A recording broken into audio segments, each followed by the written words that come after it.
An application to be made. You need to demonstrate that you've got a sound bylaw. You need to be making night sky quality measurements on a routine basis to show not only that your skies are dark, but that they're staying dark or getting darker, and that you're taking steps to keep them that way. And then people like me will flock to your island because you don't have enough tourists here,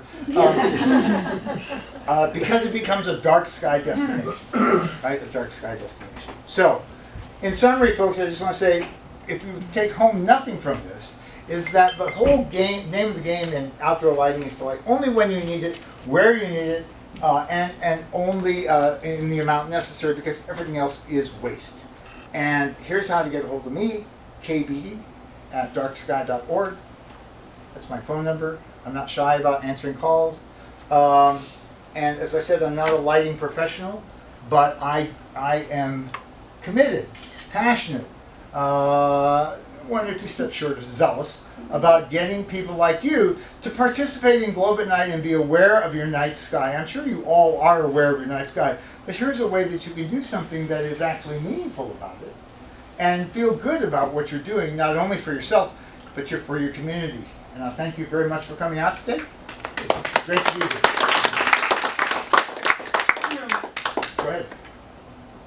I have a strange question for you. I have a strange answer. I'm not a scientist, you are a scientist, Okay. but I am fascinated with the dark sky, especially here, because in the wintertime I live in Atlanta and it's never dark. Right. But the challenge we have, and I work with a group here who is involved with trying to help do the new lighting business, and our biggest challenge is, and I'm asking you to go into your psychotherapy now, how Pull up my couch.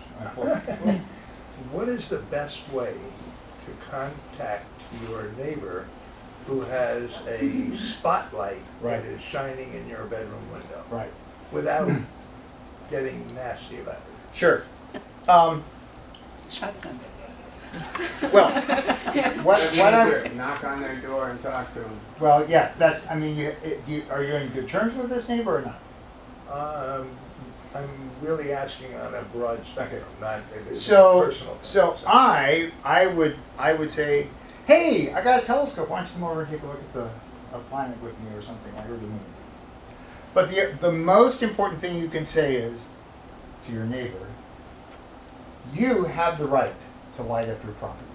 You don't have the right to light up my property. And I intend to tell them that I have the right to wake you up at 2 o'clock in the morning and ask you to turn that light off. Yeah, exactly. Now, that's really what it's all about.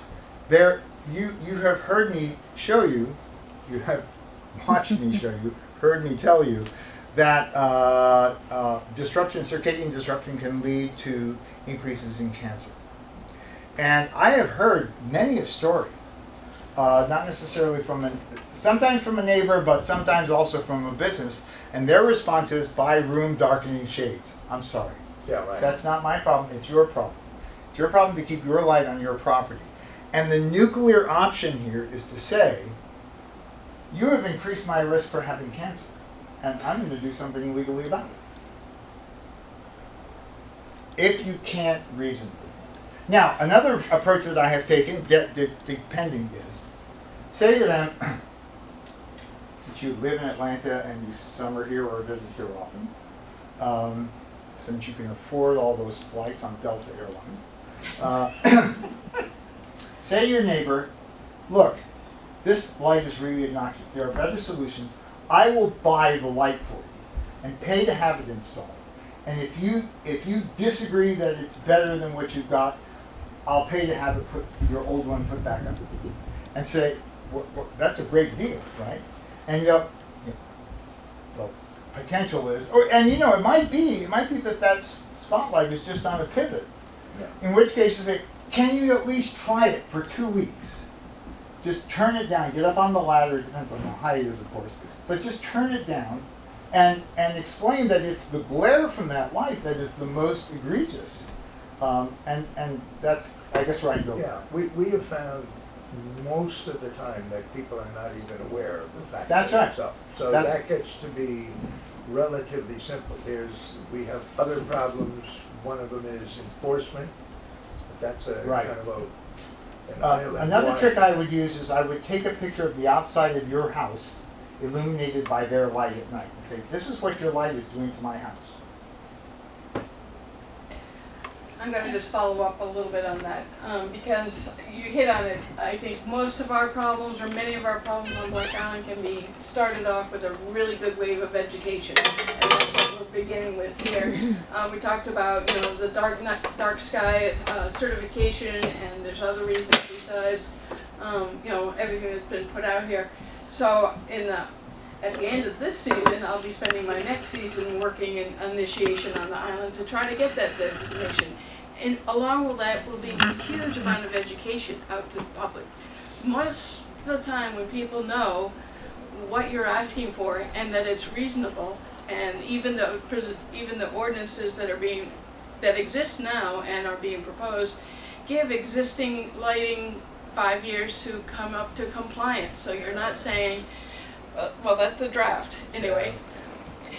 You've got to start with education before you start throwing rocks at the light on somebody's property. Right. So, And in your particular case, I would find maybe there is a sympathetic business owner in town who understands what you're trying to do and is willing to be part of a before-after kind of demonstration.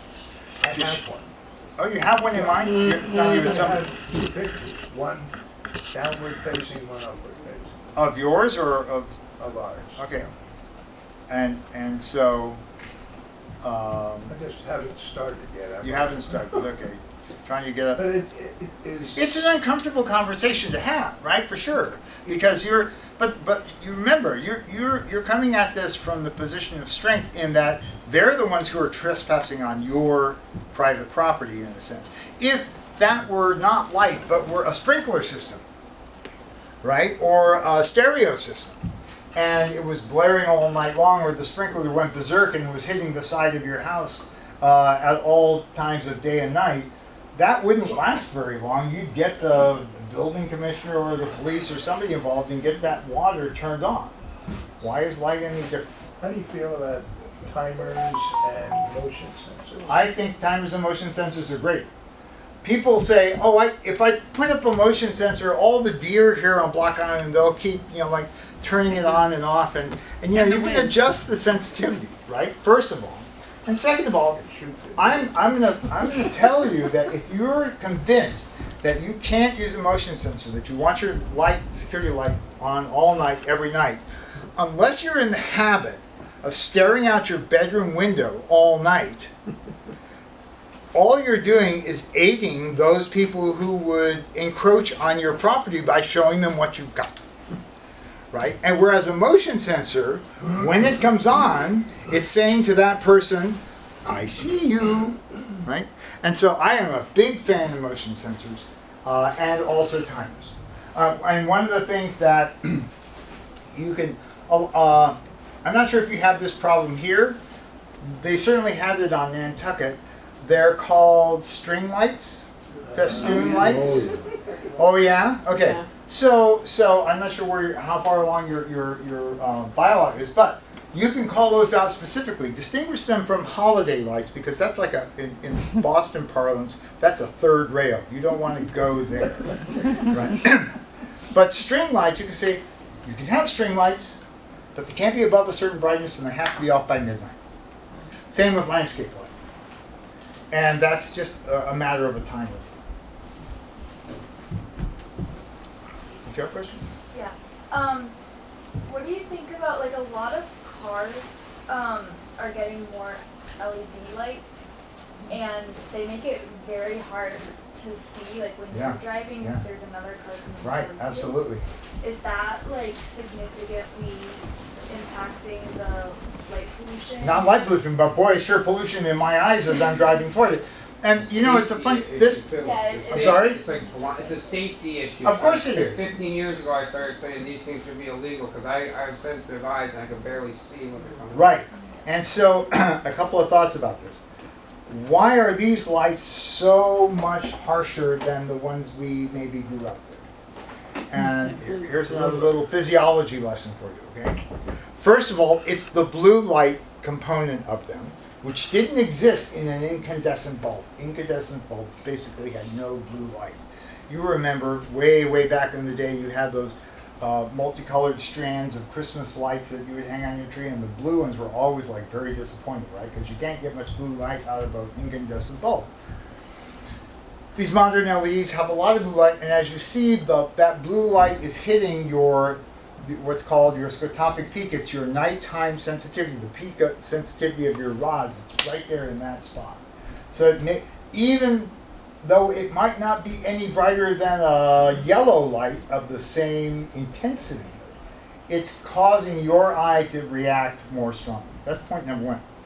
Point number two is, remember when headlights were about this big around, right? And when your retina formed an image of that headlight on the retina, it was a round circle. Now it's a little tiny dot. And all of the light that used to be in that round circle is now on that little tiny spot on your retina, and your retina is screaming that it's too bright, whereas before it was kind of spread out. So for those two reasons, these modern headlights are bad. Now, the National Highway Transportation Safety Administration, I think there still is one, I haven't checked recently, has not been paying very close attention to this problem. There are people who, and now it had been starting to get some attention.